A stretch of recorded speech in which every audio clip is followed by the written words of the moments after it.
Kubu Ferdy Sambo dan Putri Chandrawati menjadikan putusan sidang Jessica Kumolo Wongso terkait kasus kopi sianida sebagai salah satu alat bukti dalam kasus pembunuhan berencana Brigadir Yosua. Tapi kalau ternyata permintaan dari pengadilan untuk melakukan otopsi ulang? Ya nggak udah ada case lah, udah ngapain pusing, berarti apa salahnya orang pindah kursi, suka-suka dia mau selonjoran, mau ngapain bebas-bebas aja. Nothing to do with the content, nothing to do with the item, ya kan? Nah, kalau ini lawyernya normal, Om kasih, ya udah buka deh semua. Memang nggak normal, Om? Nggak normal ini orang.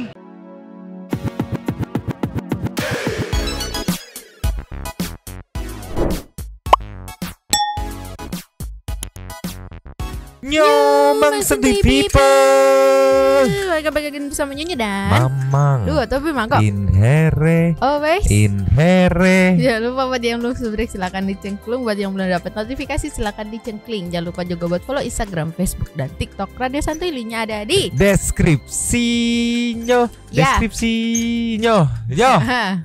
Kali ini gara-gara ada satu video jadi bikin nge-trigger Mamang bikin. Wah, kita kolek deh jejak digital yang sudah dikumpulkan sama netizen, tapi nggak bisa semua, paling beberapa sampelnya aja gitu ya. Buat yang penasaran pengen tahu langsung meluncur aja dah ke TikTok tuh, banyak jejak digital, atau langsung ke YouTube kalau udah nemu keywordnya gitu. Ini aku mau buka sama jejak digital yang apa tuh? meluncur. Cuy. Nih Nyo, diposting sama viral FYP. Ternyata ini udah diposting 3 hari yang lalu, cuman mungkin nggak atau kayak gimana ya. Captionnya sih simpel ya, tolong kalian peka terhadap ini gitu ya. Mungkin kemarin masih pada belum peka gitu ya. Kenapa Ferdy Sambo, mohon maaf, melampirkan berkas kopi sianida ke dalam bukti keringanan Ferdy Sambo? Berarti Ferdy Sambo mengetahui motif di balik kopi sianida. Bingung kan? Maksudnya apa sih? Iya, gitu maksudnya kan? gimana? Kita cek nih, ceki people. Play. Kubu Ferdy Sambo dan Putri Chandrawati menjadikan putusan sidang Jessica Kumolo Wongso terkait kasus kopi sianida sebagai salah satu alat bukti dalam kasus pembunuhan berencana Brigadir Yosua. Hal itu diungkapkan pengacara Putri Chandrawati Febri Diansyah saat memaparkan 35 alat bukti di sidang lanjutan perkara pembunuhan Brigadir Yosua di Pengadilan Negeri Jakarta Selatan pada Kamis 29 Desember 2022. Lampiran putusan terpidana kasus pembunuhan Jessica Kumolo Wongso dilampirkan sebagai bukti untuk meringankan kliennya. Untuk bukti B32 kami mengajukan 4 keputusan, yaitu putusan dengan terdakwa Jessica Kumolo Wongso yang menegaskan dibutuhkannya motif dalam pembuktian. Setelah kubu Ferdy Sambo memaparkan hal tersebut, jaksa penuntut umum atau JPU pun tampak tersenyum beberapa kali. Entah apa maksud jaksa menebar senyum kala Febri menjadikan putusan kasus kopi sianida jadi alat bukti kasus pembunuhan berencana Brigadir Yosua.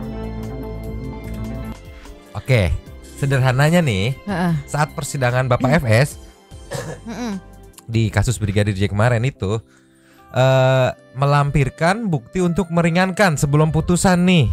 Iya. Meringankan, jadi biar diringankan ada ini bukti persidangan yang kopi sianida dilampirkan gitu. Iya, maksud aku hubungannya apa gitu. Nah, di situ justru banyak asumsi netizen yang beredar langsung pada kemana-mana. Wah, kenapa nih? Ada yang berasumsi itu ancaman secara halus bahwa ini bukti persidangan atau putusan secara halus, karena gue tahu ini mungkin kayak yakin nih kalau gue kesikat, gue buka nih semuanya kesikat nih. Ada asumsi yang berkata begitu kan. Ada asumsi yang mungkin karena ini kasus gede pada saat itu dia terlibat untuk menyelesaikan kasus itu, kayak mohon pertimbangin dong ini prestasi saya kan, ikut terlibat membantu menyelesaikan kasus yang semrawut gitu. Ada dua opsi gitu. Yang jelas yang manapun opsi sebenarnya ini membuktikan kalau Pak Edi bohong. Kenapa? Pak Edi di Karni Ilyas, Pak Edi Darmawan, dia bilang keterlibatan Pak Sambo itu hampir nol. Iya. Sedangkan ingat. dia bawa ini, di-remind lagi nih. Iya. Nio, Yes. dari kata.co.id tanggal 8 bulan 10. Yes. Ayah Mirna sebut Ferdy Sambo tidak terlibat dalam kasus kopi sianida. Ceki people. Play.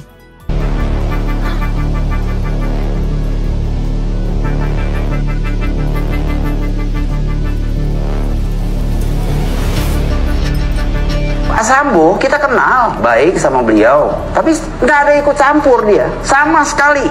Boleh dibilang mendekati nol. Itu statement dia baru dijawab oleh video ini. Ya. Video ini pada saat persidangan sebelum putusannya Bapak Ferdi Sambo terhadap ini masalah kasus Brigadir J itu kan. Ya. Untuk apa dia kalau memang dia tidak ngurusin perkara berarti ngaku-ngaku dong. Buat apa gitu, itu dimajuin ke pertimbangan tuh buat apa? Emang jasa lu di situ apa gitu? Betul. Kalau misalkan ngomongin soal jasa ya, iya, atau kan? kalau misalkan ngomong soal opsi pertama netizen tadi yang dia bilang kayak, nih, I done, you done. Kasarnya gitu kan? Iya, kayak ancaman secara halus, tapi nggak ada yang tahu sebenarnya maksudnya apa gitu antara kayak ini loh, gue udah berprestasi ini loh, tolong ringanin Mbok Yo, dipikir-pikir ini prestasi gua gitu. Cuman kalau kayak gitu ya benar kata Mamang tadi, jadi dipertanyakan ini jadi yang benar mana nih, kata Pak Edi kemarin katanya keterlibatannya tuh hampir mendekati nol gitu. Terus ini Ya, jadi kayak bingung kan? Kalau aku sih nggak bingung sih, lebih ke ya udah aku simpulinnya Pak Edi yang ngaco pada saat itu. Karena dari ini frekuensi kebanyakan berapa kali sih ngaconya gitu statementnya. Ini kan di-compile dengan masa lalu loh. Ini kalau kita lihat source-nya nih meluncur. Terus ini tuh diposting sama Kompas nih. Kompas.com, putusan kasus Cyanida Jessica Wongso jadi amunisi Ferdi Sambo 9 bulan yang lalu. Nggak rame 34K, co-management 95, nggak pada yang Iya. Chandrawati menjadi bukti dalam kasus pembunuhan berencana Brigadir Yosua. Source-nya dari sini di-reupload. Hal itu diungkapkan pengacara Putri Chandrawati Febri Diansyah saat memaparkan 35 alat bukti di sidang lanjutan perkara pembunuhan Brigadir Yosua di Pengadilan Negeri Jakarta Selatan pada Kamis 29 Desember 2022. Lampiran putusan terpidana kasus pembunuhan Jessica Kumolo Wongso dilampirkan sebagai bukti untuk meringankan kliennya. Untuk bukti B32 kami mengajukan 4 keputusan, yaitu putusan dengan terdakwa Jessica Kumala Wongso yang menegaskan dibutuhkannya motif dalam pembuktian. Setelah kubu Ferdi Sambo memaparkan hal tersebut, jaksa penuntut umum atau JPU pun tampak tersenyum beberapa kali. Apa? Ini ada senyuman juga dibahas sama netizen. Kenapa senyum? Apa kayak lu begitu cara mainnya nih gitu. Kalau misalkan asumsi netizen pertama ya, yang kayak oh berarti gua kena, kita semua kena nih, gua buka nih, mungkin ada kartu yang dipegang gitu kali ya. Karena kan kalau misalkan kita makan apa namanya goblok-goblokan hayalan imajinasi aja ya, kebuka, ketwist, banyak banget tuh, banyak sekali yang keseret, banyak sekali gitu.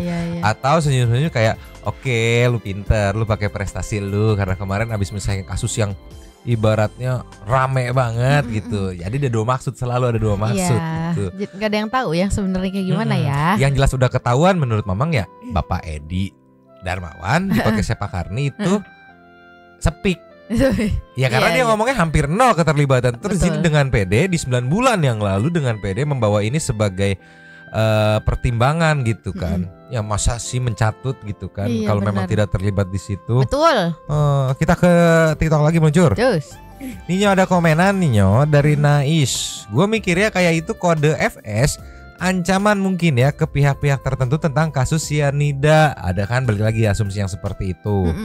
Terus juga nih ada yang berterima kasih juga, terima kasih para netizen yang budiman. Ayo up terus, usut tuntas kasus ini sampai keadilan bisa Jessica dapatkan. Aku nggak ngerti, nemu aja loh. Padahal frekuensi nyarinya tuh harus detail.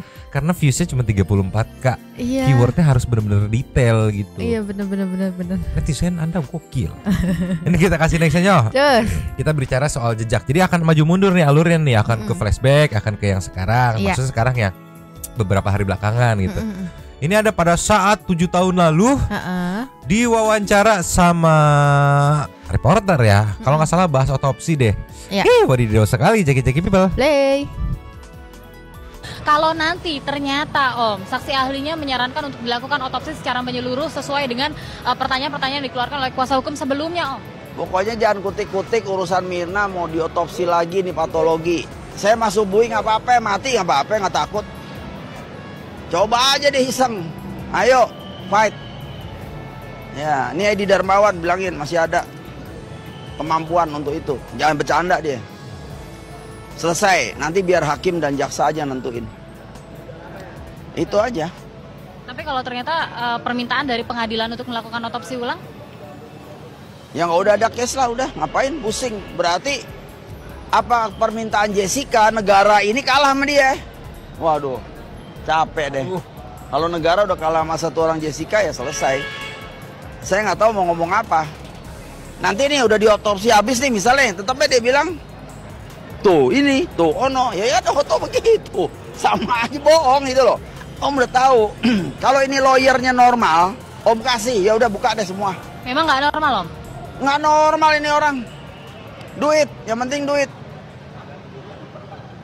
Itu aja, dia belain apa aja. Jessica bisikin ini, ikut. Jessica bisikin ini, ikut. Orang gila. Jadi jejak digital ini untuk menjawab netizen yang kontra, yang mempertanyakan kayak ya salah sendiri dulu kenapa nggak diotopsi gitu, dulu kenapa nggak ngotot, kenapa nggak minta otopsi. Jadi sudah meminta ya dijelaskan tadi ya bisa kita lihat. Tapi dari pihak Bapak Edi, mohon maaf Bapak Edi tidak mau. Kalau kita merefer kepada omongan Dokter Jaya, di mana orang yang katanya kalau menghalangi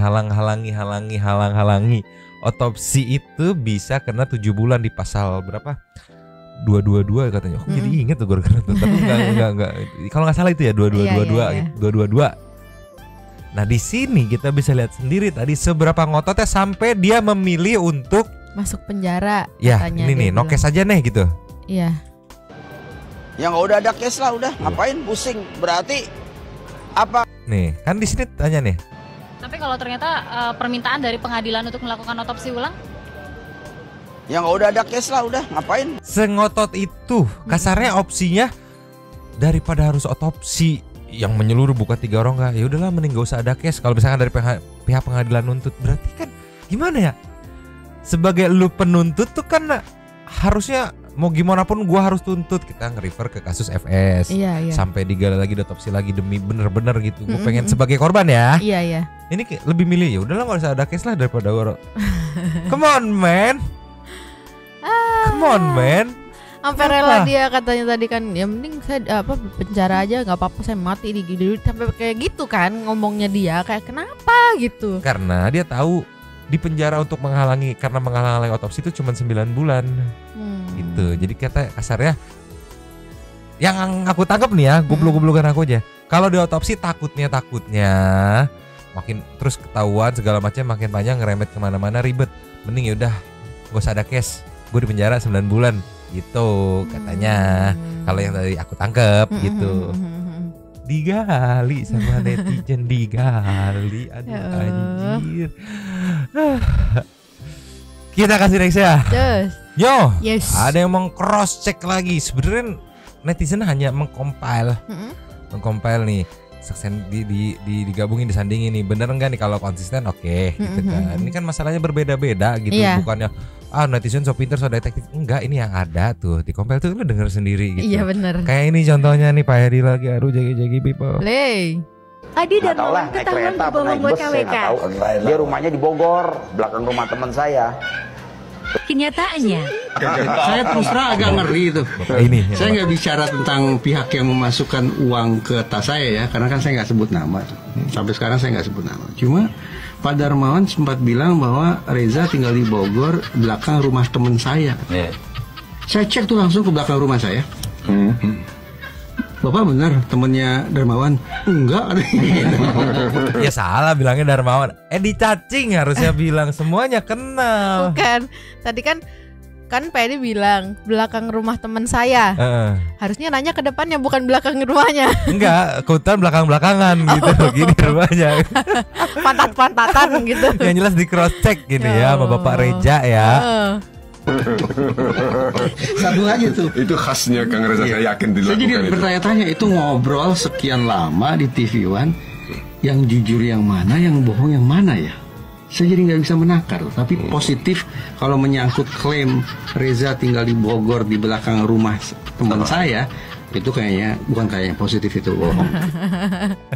Seorang Pak Reza loh, dia kan langsung cross check, dia tuh selalu cross check gitu. Gak yang oke pasti cross check, kenal nggak Pak? Harusnya Edi Cacing kan, dia bilang semua pemancing kenal yang namanya Edi Cacing gitu. Bener, harusnya. Meluncur lagi. Ninyo, jejak digital. Pada saat momen epik Dokter Jaya satu ruang persidangan tepuk tangan mendengar penjelasan Dokter Jaya mengenai cyanida sampai dengan otopsi cek-cek people. Play. Ini kan berpikir dari gelas masuk ke sini. Ya. Nah kalau forensik berpikirnya gimana? Kalau kita periksanya dari jenazahnya, saya tidak peduli di dalam gelas isi racun apa, tapi selama racun itu tidak ada di badan, ya itu tidak bikin mati, Pak.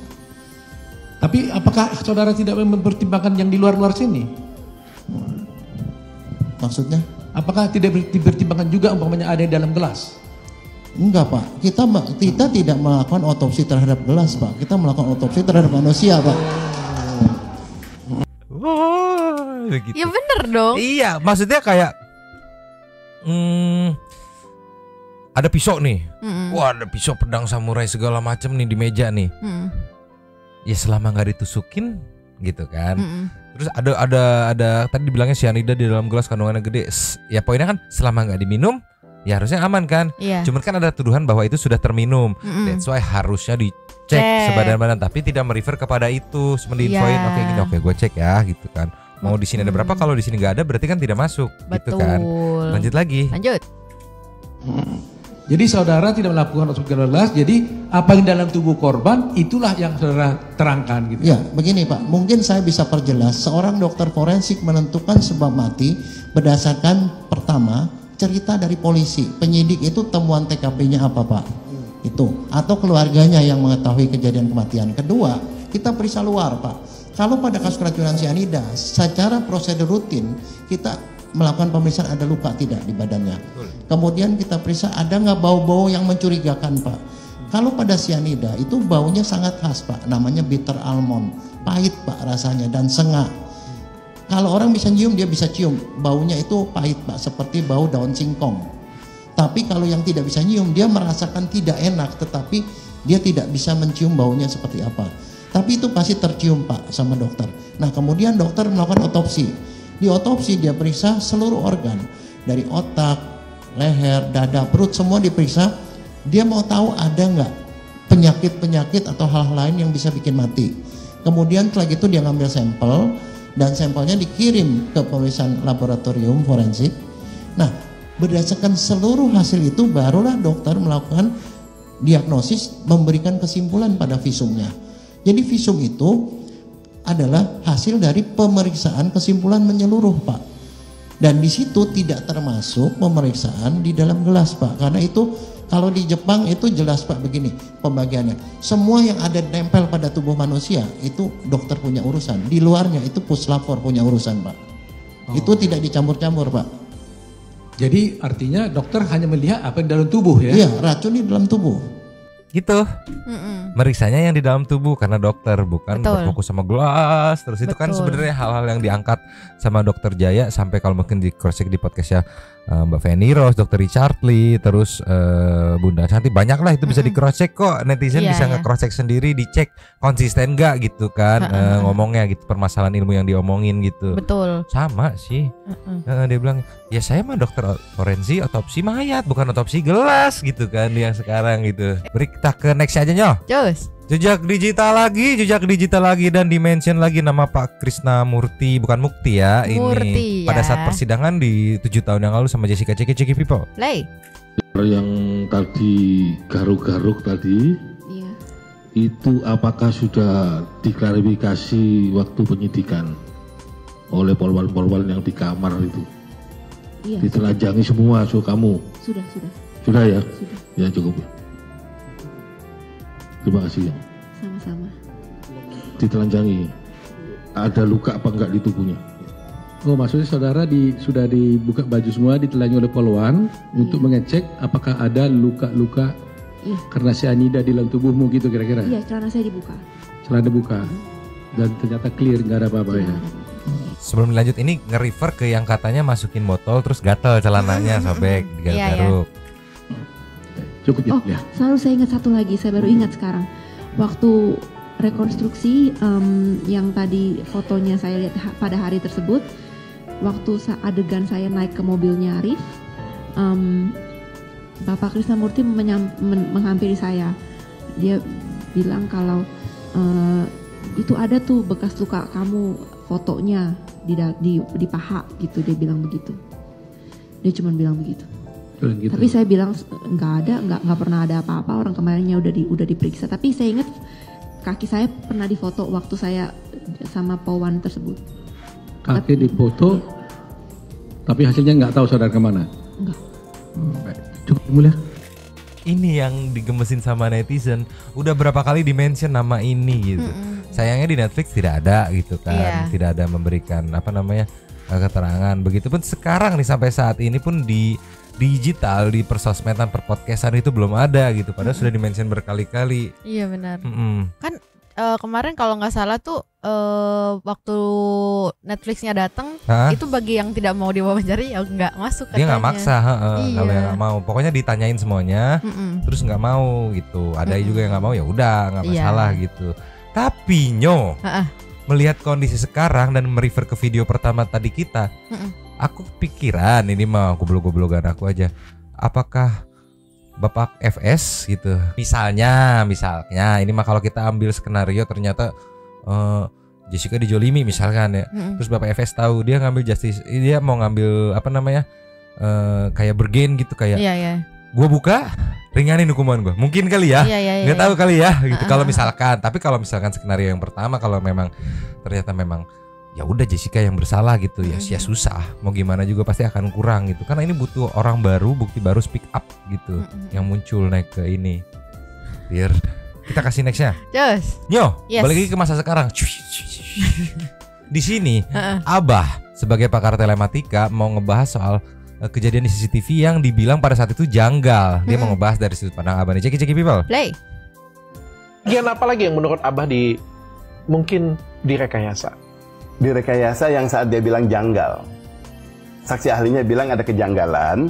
Itu kejanggalan pindah kursi. Yang mana itu? Ada, jadi orangnya di situ pindah kursi, dia bergeser. Itu mencegah laporan di pengadilan bahwa itu kejanggalan, kata saksi ahlinya. Apa salahnya orang pindah kursi, suka-suka dia mau selonjoran, mau ngapain bebas-bebas aja. Nothing to do with the content, nothing to do with the item, ya kan? Nah, kemudian itu dilaporkan sebagai janggal, harusnya berarti dia bisa ngomong juga dan ditanya sama jaksanya. Kalau itu janggal, yang benar kayak gimana? Kan ada seorang ahli yang bilang janggal. Seharusnya jangan itu Pak Hakim, dia begini, seharusnya tidak begitu. Nah, berarti kalau tidak begitu, ada gerakan begini, berarti gerakan ini rekayasa. Nah, seorang ahli hanya bisa ngomong segitu, nggak bisa ngomong perilakunya itu dibilang janggal, enggak. Aduh, berarti kalau aku nongkrong, kenapa? Gue nggak mau geser-geser, takut dibilang janggal gitu ya. Pulang-pulang pegel semua. Kan kita gak ada yang tahu akan terjadi apa setelahnya gitu. Daripada aku diem aja. Kenapa? Nggak minum? Nggak bergerak? Nggak. Takut dibilang janggal gitu kan ya. Lanjut lagi Nyo. Lanjut. Seorang ahli itu ke konten, bukan ke konteks. Kenapa sih Abah di sini kok dibuka kacamata? Nggak tahu, kayaknya ngelihat ada orang ganteng namanya Dr. Richard Lee kemudian dilepas empatnya. Kan nggak bisa. Ya nggak tahu kenapa dilepas, suka-suka dia. Yang pasti waktu saat dia melepas kacamata, memang betul kacamatanya dilepas. Dan menit detik kesekian. Saat dia kemudian pakai kembali kacamata, jam menit detik kesekian dia benar pakai. Bukan direkayasa. Dan kemudian saat dia tidak bisa melihat sesuatu, jelas dia tidak melihat. Karena dia punya minus seperti ini atau punya plus seperti ini, harusnya dia tidak bisa melihat dengan baik dengan jarak seperti ini. Itu yang ngomongnya saksi ahlinya gini. Jadi dia bilang hanya setiap periode waktu dan menit detik. Tapi alasannya jangan. Jadi momennya bener nggak momen ini tuh terjadi itu dari CCTV-nya gitu? Iya, dia geser tempat duduk benar. Dia geser tempat duduk gitu. Bener nggak dia mindahin tas? Ya di situ bener dia mindahin tas. Bukan yang dia geser tempat duduk untuk alasannya kenapa gitu. Iya. Bagus, pelajaran bagus. Lanjut lagi. Satu. Yang kedua, masalah dia saat di cocktail area, dia nengok beberapa kali ke mejanya. Itu dibahas sama saksinya. Dia jam menit kesekian, nih dia nengok. Kayaknya seru banget. Lagi jalan, nih dia nengok lagi di menit kesekian. Nih nengok lagi. So what, orang nengok ke mejanya berkali-kali. Kira-kira kenapa kalau orang nengok ke mejanya berkali-kali? memastikan meja dia nggak diduduki orang lain. Iya. Ya kan, kemudian mungkin ada sesuatu yang menarik di balik meja tersebut. Ada orang yang ribut, ada yang rame, apa sih itu? Iya. Ya kan, misalnya Bisa ada yang kayak gitu. Ya Bisa kan? jadi. Dan kemudian yang pasti yang ada mungkin juga adalah dia menjaga mejanya kalau ada barang yang berharga. Betul. Dan yang terakhir yang benar. Kenapa sih bisa ngomong gitu? Kenapa? Saat dia hadir berikutnya sebelum pesan koktail, dialah wanita yang hadir membawa paper bag 3 buah. Oke. Ya kan, jreng paper bag dibawa, ditinggalin di meja tersebut. Ya kan, setelah ditinggalin dia jalan ke koktail. Di koktail itu dia nggak bawa paper bag itu. 3 paper bag ya, dia udah beli sesuatu, dia bawa itu, kemudian dia lihat di sana. Kita namanya ninggalin barang ya, saya nengok dong kalau kita dapat tempat umum. Apalagi itu skincare mahal setahu saya. Misal, wih. Bukan body bar kan? Buatan dokter terkenal itu ya, yang bikin kopi juga, kopi jagat ya. Saingan saya tuh. 250.000 soalnya. Mahalan punya saya sih. Tapi itu memang mahal. Nah, pantas untuk dilihat. Misalnya gitu, kan pasti orang aware ya. Jadi wajar karena harusnya saksi ahli bisa ngelihat bahwa dia tidak membawa lagi itu si tasnya dan kelihatan kapan dan saat dia tinggalkan. Wajar dia kembali melihat di situ, tidak ada hal yang aneh. Oke. Kenapa ini jadi aneh berkali-kali? Jadi mengungkapkan yang aneh harusnya nggak aneh. Oke, dilanjut. Kemudian gerakan-gerakan katanya, ceritanya mengaduk, mengambil, mengaduk. Ya kan, mengambil, mengaduk. Ini jreng nih, benar-benar jangan sampai kepotong nih yang ini nih. Dia mengambil, mengaduk, berarti harusnya kan teraduk. Vietnam apa namanya FIC. Jadi ya berarti bawahnya susu, atasnya kopi, bawahnya putih, atasnya coklat. Ya kan? Kalau diaduk bercampur? Bercampur. Yakin. Bener yakin ya?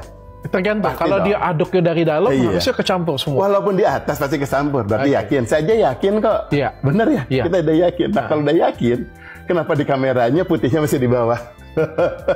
Saat diminum, mau diminum, kita lihat dari kamera, itu saat mau diminum oleh yang korban di situ, putihnya masih di bawah.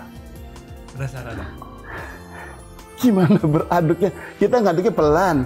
Nggak mungkin saat seseorang mau do something, pertama dia mau melakukan ceritanya. Kalau saya seorang kriminal, ya saya tidak ingin yang saya aduk di sini kelihatan banget, ya kan? Jadi pengennya homogen. Pengennya homogen benar-benar, dan the only way doing it adalah gelag dia stir, ya kan? Dia aduk, ya kan? Kalau dia umpamanya ngelakuin itu, masa cuma dia di atas ya dia aduk, nggak bisa, nggak akan keaduk. Pasti dia akan masih main di atas, malah akan nyampelnya di stirernya. Di maaf pendengar, apa sih stirer? Kita bilang pengaduk lah sih. Pengaduknya gitu ya. Akhirnya nempel di sana kan. Jadi dia harus pandamkan. Ya kan? Nggak mungkin dia hanya mainnya di ujung. Kenapa dia masih ada putihnya di bawah? Bagian apa lagi? Nah ini penasaran nih aku. Jadi pertanyaanku kan kemarin katanya kan nggak diaduk, katanya kan buktinya masih nggak diaduk tuh kan. Belum kecampur. Anggapannya dari jaksanya, iya itu ada gerakan mengaduk gitu. Sedangkan dari Pak Edi kemarin bilang, iya orang ditaruh di sedotannya tuh. Nah terus apa gunanya ngaduk kalau gitu? Oh iya ya. Aduh bingung. Aku nyari tadi sekilas sih belum dapat. Emang belum disiapin juga bahan yang untuk CCTV-nya. Nanti coba nextnya juga deh kita cari. Aku belum berani komentar karena belum lihat bahan CCTV-nya sih keaduk apa enggak. Tapi itu barusan kontra atau counter dari Abah ya, buat mengkonter bahwa kejanggalan-kejanggalan yang apa di CCTV itu nggak janggal kok. Dan masuk logika gitu kan? Masuk gitu. Nanti aku kalau mesen panggil. Kalau nggak mau nengok nggak boleh nengok, gua nggak boleh nengok nanti sangka celingak-celinguk. Gitu. Iya kan jadi apa ya, takut gitu. Iya benar-benar. Atau bingung pusing kita ke nextnya. Jos. Ninjo jejak digital saat Jessica di push sama Bapak Jaksa Sandi gitu. Soal tindak pidana yang katanya dia lakukan pada saat di Australia gitu. Tapi Jessica membela diri itu bukan pidana, itu kriminal karena base-nya pelanggaran lalu lintas kecelakaan katanya. Kita lihat cek-cek people. Play. Dia tidak mengaku. Salah Pak. Loh gimana salahnya? Ya, itu tindak pidana bukan. Kemarin kriminal dikatakan oleh saksi John Torres itu kriminal. Tapi dia juga mengiyakan kalau pelanggaran dan pidana dianggap sama. Bukan, dia sekarang itu kriminal. Bukan gitu, dia gitu sebel aku ngambilnya separuh-separuh. Dia setuju dengan itu dibilang kriminal, tapi kan terus dia yang setelah bilang kriminal itu kan ditanya di sana kriminal sama tindak pidana pelanggaran itu kan disamain nggak? Ya sama gitu. Nah begitu tanya, tapi kan dia bilang sama. Bukan, itu kriminal bukan. Ih gitu anjir, pilih-pilih. kriminal. Itu posisinya seperti apa? Itu bukan kriminal maksud Anda? Iya, posisi saya kecelakaan mobil. Bukan kriminal? Bukan, walaupun saksi John Torres mengatakan itu kriminal. Itu pendapat beliau. Hei Om Jaksa yang terhormat, apakah Anda tidak bisa membedakan antara pelanggaran lalu lintas dengan tindakan kriminalitas? Tak perlu juga Anda mengatakan bahwasannya pelanggaran lalu lintas itu berdasarkan keterangan saksi daripada John Tor. Anda sebagai jaksa harusnya Anda bisa membedakan antara pelanggaran lalu lintas dengan kriminal. Saya kasih paham dulu Anda ya. Pelanggaran lalu lintas memang dapat dikatakan tindakan pidana. Dapat saya jelaskan jenis-jenis kriminalitas. 1. Kriminalitas konvensional, contohnya pencurian, pemerkosaan, dan lain-lain. 2. Kriminalitas transnasional, contohnya perdagangan manusia ataupun perdagangan narkoba. 3. Kriminalitas cyber, contohnya hacking, penipuan online, dan pencurian data. 4. Kriminalitas ekonomi, contohnya korupsi, penipuan keuangan. Tidak ada dikatakan di situ bahwasannya pelanggaran lalu lintas tergolong kriminal. Saya rasa sudah jelas. Wah, kalau kayak gitu mah ngeri juga kita ditilang gitu kan, itu pelanggaran ya. Aku kayak 2 kali kena tilang. Gak pakai helm gitu misalnya, atau enggak lupa bawa SIM gitu kan. Wah, pelanggaran, kamu kriminal gitu dong. Iya. Kita semua kriminal kalau gitu. Aku 2 kali berarti aku kriminal, berarti karena harusnya nggak boleh belok kiri dulu, aku belok kiri tuh kena tuh sekali tilang gitu. Terus yang kedua karena nggak boleh putar balik, aku putar balik kena tuh, anjir 2 kali dong. Aduh, jadi kriminal ya? Kalau kayak gitu. Berarti hampir seluruh Indonesia, hampir seluruh warga Indonesia kriminal gitu maksudnya. Karena pasti pernah melakukan pelanggaran lalu lintas, even itu nggak pakai helm, bonceng 3, ketilang, lawan arah, masuk jalur busway segala macam. Wadidaw. Ngeri banget kalau kayak gitu ya. Kita meluncur aja nextnya. Terus. Yo, semua ini permasalahan ini ke-up lagi. Yang dibilang karena film Netflix, cuman Mama mau lebih spesifik karena momen ini. Ini yang awalnya diangkat dari sama netizen tuh dari film Netflix karena ada kejanggalan ini. Dimana balik lagi ini memang sengaja dijanggalkan oleh tim produksinya untuk jadi sebuah momen untuk membuat filmnya naik. Balik lagi tetap kita S3 marketing atau kebenaran nyali jalan gitu kan. Atau memang ini benar terjadi gitu. Pada saat diwawancara nih Jackie nih. Play. During the trial, it was really difficult. Hundreds of people just calling towards me with the camera and the flashes and all that. It was just really strange. And also the judges, everything that we brought into the table, they just completely ignored. Nah, dipotong dulu, katanya dia bilang yang semua yang dibawa yang ada di meja itu segala macam untuk mempertimbangkan diabaikan gitu aja gitu kan. Terus lanjut lagi. Jika media tidak tertarik padaku saat itu, apakah akan berbeda gitu? Jadi dia kayak ini karena banyak media yang menyorot, kasusnya rame gitu kan, exposure-nya tinggi, makanya seperti ini. Kalau misalkan pada saat itu tidak ada media yang menyorot, exposure kecil, apakah hasilnya bakal beda? Nah di sini momen ini langsung di stop. Sorry, saya minta maaf, mungkin ini sudah lebih dalam nih. Sudah terlalu dalam. Maksudnya apa gitu? Kenapa ya? Kan itu dia mengeluarkan ini point of view dia. Sebenarnya kan beropini mah bebas kan ya. Betul. Orang berbicara mah gitu kan. Itu kan point of view-nya dia gitu. Yes. Kenapa langsung stop? Karena sudah terlalu dalam. Memangnya kenapa gitu? Iya. Apa ternyata kita di lift nih udah kedalaman turunnya gitu. Enggak dong. Nah ini cikal bakal yang akhirnya hype lagi. Iya. Menurutku kalau nggak ada momen ini ya udah mungkin pada ngeliat ya dokumenter pada umumnya gitu kan. Betul. Nah ini ada kejanggalan kayak lo kenapa di stop? Izin udah ada gitu kan. Terus akhirnya muncul klarifikasi bahwa kenapa di stop alasannya ABCD ini kan. Iya. Cuman ya kenapa di stop gitu, dimasukin pula sama orang Netflixnya nih momen saat di stopnya. Ya mungkin dia kesel kayak anjir masa nggak dapet justru narsum utamanya gitu kan, nggak dapet, gemes sekali. Inilah cikal bakalnya yang akhirnya ngerembet sampai sekarang nih. Sudah berapa hari nih, dari tanggal 1 bulan 10 sekarang udah tanggal 18 nih. 17 hari FTP aing isina ieu hungkul air kan lieur urang teh. Kudu ngebahas masalahnya rada berat, kudu ngulik, kudu ngecek ini cerita emang bener nggak gitu kan. Oh iya bener. Nah ini masa masukin ini bener nggak nih gitu, ini bener nggak nih. liur kan memang liur gitu. Kak, beda sama kasusnya waktu itu Firdaus ya. Dia kan bisa berapa bulan, cuman kan nggak sepusing ini gitu kan. Karena kayak ada hiburannya lah Daus gitu. Daus tuh fun. Iya. Tadinya hari ini juga ada Daus yang katanya mau mensomasi orang-orang karena nggak ngekos di tempat dia gitu, kosannya dia sepi gitu. Ayo para masuk ngekos. Gak ngerti lah, pusing. Tapi gak bisa diangkat. Mending kita langsung ke intermezzo aja liur. Terus Nyo, ini kan video yang tadi kamu lihat. Jadi Santai People Nyonyo ngeliat video ini terus kasihan kepikiran Abu. Akhirnya Abu dimasukin ke kamar karena takut kepanasan, yang berujung dengan dia nyeret pantatnya di bantal tempat Mamang duduk. Di bantal duduk Mamang diseret pantatnya. Tolonglah. Kayak yang itu loh, yang waktu itu kayak sempet kita react juga deh. Yang diseret kayak tahu lah pasti. gitu. Kita Meng tahu diseret buat bersihin bool dan manunya. Nih ceki People. Nemu di jalan lagi panas-panasan kasihan. Aku kepikiran Abu. Dia kasihan. Si Abu pertanyaan Abu tuh nggak melepuh. Kedua yang ada malah tempat duduk diisi tolonglah. Tadi kan aku ngeliat ini kasihan. Oh iya ya kan di luar lagi panas banget gitu. Terus kayak kasihan si Abu, kemarin juga ngadem di kamar. Mau masukin gitu. Nah, dia kan di aspal ya. Si Abu mah boro-boro nyentuh aspal. Saban hari keramik, kalau nggak keramik meja, kalau nggak bantal dia. Nggak ada Abu nginjak aspal.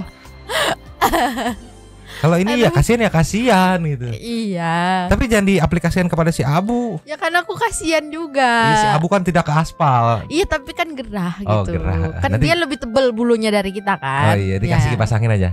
Kalau ngerendam pakai es batu. Aduh. Kita kasih nextnya Nyo. Terus Nih Nyo, kucing pelit ceki People. Play. Oh iya. Ya Allah. Kan itu masih banyak ya. Kan yang ngasih juga ya babunya ya. Tetep wah nggak mau, pelit gitu. Ya Allah. Untung si Abu nggak gitu ya. Untung si Abu tuh kayak ya udah diambil separuh diliatin, ya udah makan yang ada. Abu tuh orang yang emangnya bersyukur ya. Bersyukur. Sama ngelunjak dikit. Kita kasih next ya. Terus Nyo, ada apa nih botak-botak ceki People? Play. Halo, kembali lagi bersama Aduh, lucu Jejak banget, si Gundul. Kok dia genit banget ya nyium-nyium gini? Botak. Ya jadi belakangan ini si Gundul tuh lagi suka. Gak tau, aku suka kucing ini loh, pink. Mungkin dia pengen kulitnya eksotis. Lucu. Ya, gak ada yang tahu. Terus kadang-kadang kalau Lucu, bosan tapi- dia nonton TV tuh. Nontonin Upin Ipin, kayaknya dia relate sama si Ipin soalnya Gundul dan juga ada rambutnya. Ya, oke. Terus dia lagi aktif banget nih, manjat-manjat nih, manjatin tas, manjatin berkas segala macem. Pokoknya dia lagi aktif banget nih. Kadang gigitin baju, kadang gigitin jari kaki, semua deh. Kalau udah kecapean dia santai-santai tuh sama emaknya nyusu. Terus dia udah bisa makan wet food. Jadi siapa ayo wet food yang mau endorse? Ada. Nah terus udah dia bobo, lihat bobonya kayak gitu. Meringkuk apa nggak tahu deh. Bulunya tuh udah mulai tumbuh tuh, tapi dikit banget tuh. Jatuhnya kayak bulu kaki ya. Bonus dia lagi. Kayak apa tahu gak? Kayak apa? Kayak keset welcome yang udah botak-botak kan kayak gitu tuh bulunya tuh. Jadi ini ada sejarahnya. Dia tuh emaknya yang tadi kan lahir 3 anak atau 4 anak gitu. Nah satu kayak gini. Apa ditanya kamu selingkuh sama siapa nih, kemungkinan gen bapaknya ada gen kayak gini. Kemungkinan gitu. ya. Nggak tahu, aku suka banget kalau kucing kayak gini, seping gini, lucu kelihatannya tuh botak gitu. Kayak tikus, kayak anak tikus. Iya. Emang Lucu. Sekarang kita menuju ke setting super tank aja Nyo. Lanjut. Cus. Nyo, Ya. super tank kita kali ini ada 3 nih. Seru nih, agak sedikit perdebatan yang menarik nih. Yang pertama kita buka dari Alfia Gataviana Prilly Queen. Selamat malam Nyomang dan Santai People. Wah makin hari makin panas dan dua kubu berlomba-lomba membuktikan mereka benar. Tapi Nyomang, jika memang Jessica tidak bersalah, akan banyak pihak yang tercoreng harga dirinya. Tinggal lihat aja kehancuran season-season pihak berwenang. Jika terbukti ada konspirasi dalam kasus ini, wah parah sih. Rakyat harus percaya dengan hukum yang mana lagi. Yang mana lagi nih? Ada yang menarik dari Palalu yang mengkomen ya. Say, numpang lapaknya ya, di review dong sidang-sidang kan banyak tuh 32 kali terbuka untuk umum waktu itu. Bukan di review ahli-ahli yang cuma pendapat umum katanya. Yang niat sebenarnya cuma pansos doang, bukan pendapat di persidangan. Jadi jangan cuma bikin konten belain Jess yang niat sebenarnya cuma buat traffic doang. yang ujung-ujungnya Jessica tetap membusuk di penjara. Jadi mau ngomong sebakul nggak ada action di pengadilan, Jessica tetap makan berak di dalam katanya nih. Terus dikomen sama Julia Random. Masalahnya saat ini kan persidangan selama itu sedang diragukan kebenarannya. Kalau ternyata tidak ada kejujuran dan keadilan, persidangan selama 32 kali itu ya apa yang mau diambil poinnya? Betul. Disambut lagi sama Pak Lalu nih. Poinnya sidang ulang. Jadi efeknya nyata buat keadilan, bukan cuma konten semata. Bujuk Jessica untuk ini aku udah salah nih ngasih. Bujuk Jessica ajukan gerasi gelar kembali sidangnya. Ya Allah, aku ngeliat kayak wah udah keren nih kritisnya. Pas ini jadi kelihatan kayak kosong. Begitu gerasi ya yang bisa kita tonton juga ya. Kata Bang Otto dia nggak mau gerasi karena gerasi itu harus ngaku bersalah. Betul. Terus diampuni, dihabisin. Jadi membuktikan bahwa case itu sidang itu benar, dia ngaku salah, dia diampuni. Betul. Nggak bisa gelar lagi, gitu. Udah keren-keren di sini, bawahnya jadi kelihatan kosong. Gitu. Disikat sama Abiu, sama apa? Sama aku mau komenin deh. Yang mana? Yang ini, katanya jadi poinnya sidang ulang, jadi bukan cuma konten semata. Lah ya kita emangnya siapa? Bisa apa? Enggak, ini kan semuanya lagi pada nge-up biar tetap di permukaan terus nih biar nanti makin rame. Tujuannya untuk sidang ulang. Iya. Tolonglah. Nextnya Abiu disikat. Itu sendal Calvia, kuncinya ada pada otopsi. No otopsi, no crime. Otak pelaku pembunuhan pasti sangat berkuasa sama dengan beruang. Oknum penyidik dan penuntut yang sangat mungkin membuat skenario sesuai pesanan, contohnya kasus Sambo. Hadiahnya cuan dan naik pangkat. Tolong bacakan dengan lantang ya Nyomang. Ngeri. Anda ketik, kita bacakan. Di situ tuh. Mang itu Tirek namanya siapa dari Elvas? Aduh belum dikasih nama, nanti dipikirin dulu ya namanya. Tiba-tiba nembak begini kan berpikir. Faisa Faikeling, ikutan lagi dah, makin seru nih. Prof Edi kok bisa jadi profesor plus ahli forensik? Artinya 7 tahun lalu dia pengadilan, hakim dan lain-lain yang membela Mirna mungkin dikasih ongkos buat pulang lumayan gede. Semakin banyak koar, semakin banyak nama dimension, semakin banyak blunder yang dibikin. No autopsy, no crime, no money, no comment. Kebohongan mulai sedikit terungkap, Mr. Eddie Ferguson. Waduh, Bro Blolin, mampir ya. Nah lo makin blunder. Mau bacot apa lagi nih si ahli atau so ahli satu ini? Anda semakin ngomong semakin kelihatan terangnya ya. Pihak penegak hukum bakal down lagi gara-gara ini. Hukum mana lagi yang harus dipercaya? Kim Hoyong bukan kucing yang kesabarannya setipis tisu tapi setiap triplek aja. Cruella, aku selalu curiga terhadap orang-orang yang berpura-pura mengetahui semuanya, mengklaim bahwa jalan mereka adalah cara terbaik dan bersedia memaksakan cara mereka pada Jessica. Ngenes katanya. Tuan Nugroho ngebalas lagi yang tadi 2 kali. Nah ini kalau ada otopsi aku yang sikat. Gue kerja di kesehatan, pas gue tanya sama teman-teman gue yang pada dokter tentang otopsi, jawabannya banyak. Tapi ada satu teman gue yang dokter, jawabannya sangat jelas. Dia bilang begini, otopsi itu ada beberapa jenis. Yang pertama otopsi untuk studi, otopsi klinis atau otopsi forensik kalau nggak salah ya. Arti otopsi sebenarnya lihat dengan mata, katanya gitu. Nah kalau otopsi untuk hukum itu spesifik ke otopsi forensik, di mana itu digunakan untuk menegakkan sebab kematian yang dianggap janggal. Dan otopsi forensik ternyata tidak butuh persetujuan pihak keluarga kalau memang dianggap kasus kriminal. Jadi kalau keluarga menolak, ya jangan nuntut. Nanti balik ke refer ke video yang tadi ya Pak Edi ya. Iya. Nah di sini dia ngebalas Pak Lalu, anjir gue pikir pintar ternyata cuma hobi ngetik. Nih gue jelasin kenapa kasus ini ramai dan kenapa Jessica nggak mau gerasi terlepas dari dia pembunuhnya atau bukan. Gue juga bilang Jessica bukan pembunuhnya. Gue juga nggak bilang Jessica bukan pembunuhnya gitu kan. Yeah. Baca biar jelas, biar gue jelasin panjang lebar. Anjir Pak. Gerasi itu Jessica aku iya kan. Oke misalnya Jessica anggap lu emang bunuh Mirna, tapi nggak pakai cyanida, pakai racun lain. Atau bukan bahkan pakai dukun lah anggap apa lu mau ngakuin kalau lu ngebunuh Mirna pakai cyanida? Ya itu makanya aku tadi bilang ya Allah, abis suruh gerasi, abis itu buka lagi ya gerasi ya udah clear berarti. Ini ngomong sabar liar. Baca dulu apa itu otopsi forensik, katanya otak kosong tapi jari lincah bener kayak balita baru bisa jalan. Ya Allah tolonglah Maida Pratama, Calvia. Wow katanya udah Udah profesor tapi bicaranya tanpa data. Skripsinya sama tesisnya dulu gimana? Minimal ngomong sesuai kapasitasnya. Kawal terus Nyoma. Diusahakan. Yomi Lovers, ibu-ibu yang bakal lahiran di tahun ini dari ngasih nama anak Edi semua beda tapi-nya doang. Karena nama itu image-nya lagi jelek gara-gara bikin blunder. Fadil Muhammad, good morning.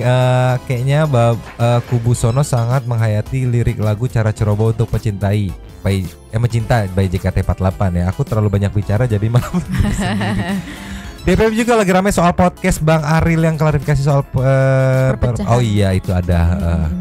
Nextnya kita ke ini nih Cia.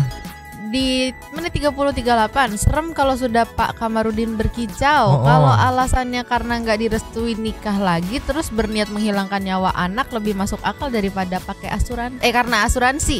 Tapi ya masa iya sebelum Sui itu Bang Sui itu. Ya walaupun memang masuk akal tapi masa iya gitu kan nggak mungkin. Next ya Las Pinky Pie. Tahu nih dokter Musafat, namanya harusnya kan Dokter Musyawat, katanya ahli lemah syawat kan. Ayo Mang, share kontaknya pasti laku. Astaga. Habis. Terima kasih kepada para sultan santuy yang sudah memberikan support teks pada kita dan juga memberikan ruang kepada santu people yang lain untuk berkoming-koming, petisan-petisan, bersilaturahmi dan juga menyampaikan aspirasi di kolom komen di bawahnya. Terima kasih sudah menonton, lanjut di komen seperti biasanya dan Mamang, 2 tapi mangkok cabut dulu dan ciao.